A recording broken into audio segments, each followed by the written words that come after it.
Okay, so today we're going to tackle a really powerful and honestly kind of unsettling idea. We're going to get into a framework that helps us understand how violent extremist groups actually work on a psychological level.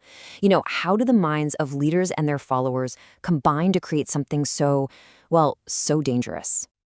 And that really brings us to the big central question for today. Think about this. Can an entire group, a whole collective of people, start acting like a single psychopath? I know, it sounds like something out of a movie, but the psychological theory behind it is absolutely fascinating. All right, so here's how we're going to break this down. First, what are we even talking about when we say group psychopaths? Then we'll look at the leader and the follower. After that, we'll see how that dynamic gets, well, deadly. Then we'll put it all together in what's called the Dark Nexus framework.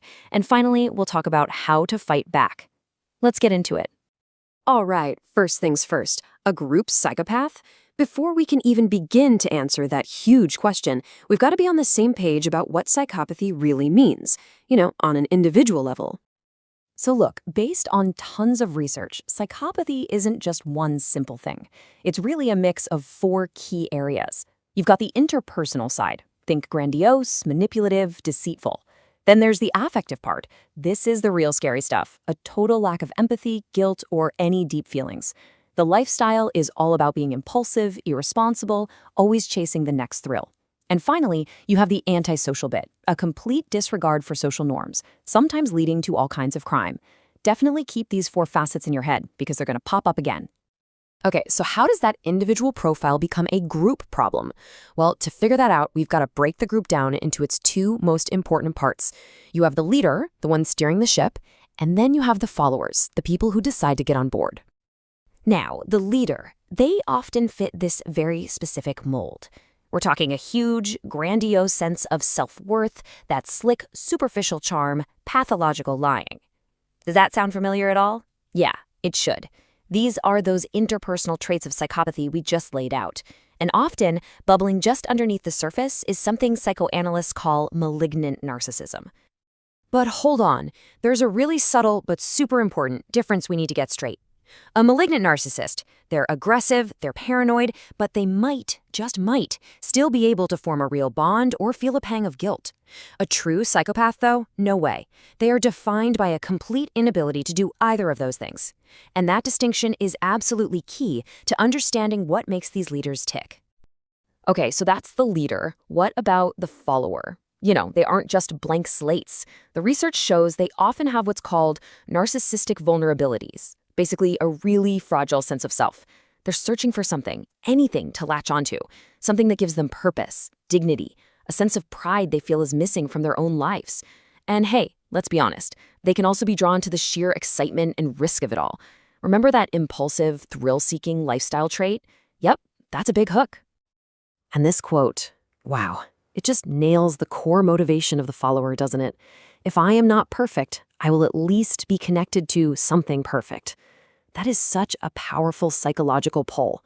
It's this deep desire to just merge with this perfect leader, this perfect group, to fix what feels broken inside. Okay, so we have the leader, we have the follower. Now we get to the really dangerous part, the group's deadly dynamic. This is the moment they come together. And, well, the chemical reaction that follows is what really sparks the violence. So how does this even happen? It's a process. First, people in the group start to regress. It's like their adult brain, the part with a moral compass and rational thought, just gets turned way down. It's replaced by a more primitive, almost childlike mindset. Then, they take all their hopes and ideals and project them onto the leader. The leader literally becomes their new conscience. And the result? Blind obedience. Critical thinking just goes out the window. And suddenly, they can follow the most violent orders without feeling a shred of personal guilt. At this point, the group isn't just a group. It's everything. It becomes this all-consuming illusion that they're a part of. And because that illusion is so fragile and so psychologically vital to them, anything that threatens it, whether it's someone on the inside questioning things or an outsider who doesn't believe, is seen as a massive threat, a threat that has to be eliminated to protect the whole thing. And all of this is what brings us to the core idea of this whole explainer. It's called the Dark Nexus framework. We've seen all the ingredients, now it's time to put them together. And really, you can boil it down to a simple formula. You take one grandiose, manipulative leader, you add a bunch of vulnerable followers who are desperate for a purpose, and you mix them all together in that toxic, regressive group dynamic we just talked about. What do you get? You get what the researchers call the psychopathic group. This table right here just makes the whole idea click. Remember those 4 facets of psychopathy from the beginning? Let's see how they scale up to the group level. That interpersonal grandiosity of the leader, it becomes the group's grandiose ideology. That affective lack of empathy in one person, it turns into a collective callousness, where entire outside groups are dehumanized. The lifestyle of impulsivity and thrill-seeking, well, that's what attracts new members looking for risk and adventure. And finally, the antisocial criminal acts of one person, they escalate into collective violence, terrorism, and yes, even genocide. And look, this isn't just some abstract theory. Let's take a real-world example, ISIS. You had the leader, al-Baghdadi, proclaiming himself a caliph. I mean, talk about a grandiose act. Then you have the followers, recruited by a sophisticated propaganda machine that targeted adventure seekers and people with those fragile identities looking for meaning. The dynamic they created was this intense us versus them illusion.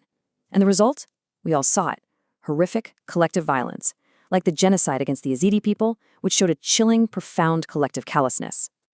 So, that brings us to the big question, right? How do we resist this? Because understanding the psychology is one thing, but actually preventing it from happening, that's what really matters. And according to the research, the best answer we have lies in strong, healthy institutions. Things like robust democratic systems, with real checks and balances, an independent judiciary that actually enforces the rule of law for everyone, armed forces that are loyal to a constitution, not to a political party or a single person, a free and open media that can call out propaganda, and, maybe most importantly, an education system that teaches us how to think critically, not just what to think. These are the firewalls. They're what can protect a society from these dynamics taking hold. And so, I want to leave you with one final question to chew on. Now that you have this framework, how can you start to recognize these dynamics playing out in the world around you? The charismatic leader, the vulnerable follower, that intense group pressure. You might see echoes of it not just in the big, scary extremist groups, but in smaller ways too, because recognizing the pattern, well, that's always the very first step to resisting it.